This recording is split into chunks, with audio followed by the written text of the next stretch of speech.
શું નામ છે? આગળ ભાઈ આવો બે. જયંતિભાઈ. હા જયંતિભાઈ, કયું ગામ છે? નાના હડમતિયા. તમારું? તમારા ઘરવાળા છે? હા. સારું લ્યો. બેયને આયરે 60 થયો તો મને ઘણા વર્ષ થયા. કેમ છે અત્યારે બેયને? સારું હો. હાવ રિલેક્સ થઈ ગયું? હા. કેટલી મિનિટ થઈ? 5 મિનિટ 10 મિનિટ? 5 મિનિટ થઈ છે. હા 5 મિનિટમાં બેયને રેડી થઈ ગયા. હા. આવું કામ છે હનુમાનજીનું. ગમ્યું કે ન ગમ્યું? ગમે જ ને. કાંઈ પૈસા નથી બાપુ પડવી લીધા ને? નહીં. પર એને માગ્યા નથી ને કાંઈ? નહીં. એમ નથી કીધું ને ટોપલીમાં નાખજો નહીં. તો વાંધો નહીં. વરી કાંઈ નક્કી નહીં. બાબા સાધુ છે, માગી લે તો શું કરવું? અહીંયા લેતા નથી, હનુમાનજીની કૃપા છે.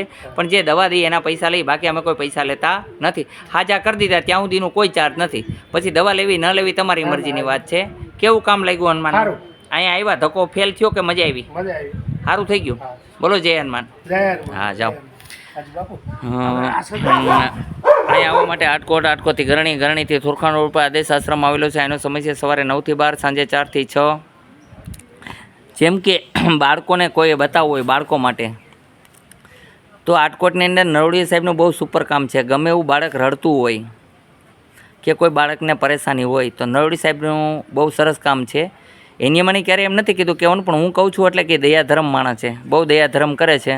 જેમ કે તમે થોડાક દિવસ પહેલાંના વિડીયો જોજો તો ધારી પાગલ લોકો છે, એમને નાસ્તો કરાવવા જાય છે, એમને ચપ્પલ પહેરાવે છે, એમને કપડાં લઈ દે છે, ઘણું પણ યોગદાન કરે છે. જ્યારે એને એમ ઈચ્છા થાય તો ચપ્પલના કોથળા મગાવે છે, 200 300 એમ ગરીબ માણસોને ચપ્પલનું પણ વિતરણ કરે છે. અને જેમ કે ડિલિવરીમાં કોઈ પણ લેડીઝને દીકરીનો જન્મ થયો તો એને સોનાનો દાણો પણ અર્પણ કરે છે. નરોડી સાહેબનું બહુ સરસ કામ છે. અને મેં એની સાથે મુલાકાત લીધી, મને એનું કામ ગમ્યું. અને દવાની અંદર પણ રિઝનેબલ ચાર્જની અંદર સારું કામ કરે છે. પૈસા કમાવાની ગણતરી કોઈ કાર્ય કરતા નથી. બાળકો માટે બહુ સરસ કામ છે. અહીંયા આવવા માટે આટકોટથી ગરણીથી થોરખાણ રોડ પર આદેશ આશ્રમ આવેલો છે. અહીંનો સમય સવારે 9 થી 12, સાંજે 4 થી 6 છે.